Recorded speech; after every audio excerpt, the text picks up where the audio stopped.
Both the price of gold and its popularity are sky high these days. So we wanted to find out if when you're out there buying up a precious metal, you're actually getting what you pay for, because it costs a lot. Consumer correspondent Susan Koeppen investigated. She joins us this morning with the results. I love it when we put you on the case.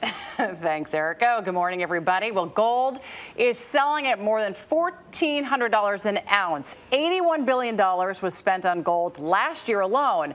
But as it turns out, all that glitters isn't gold. What karat gold are these? With hidden cameras rolling, we set out across the country, from New York to Pittsburgh to Texas, buying gold from chain stores, antique shops, and mom-and-pop operations. They're both 10 karat? Yeah, the ring from here is 10 karat. We were looking for sellers trying to cash in by selling us gold that wasn't really gold at all. It's all 10 karat gold. All 10 karat Italian gold. With gold prices up more than 400% over the past decade, this precious metal is a hot commodity. What's the price on this one? There's a lot of opportunities for people to, prey on people like me.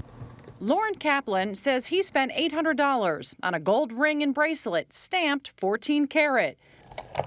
But when they started to chip and turn green, he knew he'd been scammed. And I went and had it independently tested, and it was plated. It wasn't even 14 karat gold. And these are all 14 karat gold? This is 14 karat. After buying jewelry, all of it listed as either 14 or 10 karat gold, we had our 26 pieces tested. It turns out we got ripped off more than a third of the time. We found pieces that were less than 10 karat. Should those stores have been selling those? They can certainly sell them. They just can't call it gold. Cecilia Gardner is the president and CEO of the Jewelers Vigilance Committee, a watchdog group in the jewelry industry. Under federal guidelines, nothing under 10 karat gold can be sold as gold in the United States. But we were clearly sold items that were under-carated, like this Minnie Mouse charm, which was supposed to be 10 karat gold. It came back 9 carats. Is Right. that so bad? Well, your pocket got picked. There's a carat of gold missing in this, and that's worth money, more and more every day. This Bugs Bunny charm turned out to be 8.4 carats. This cross was 9.31 carats. And this peace sign was just 1.48 carats.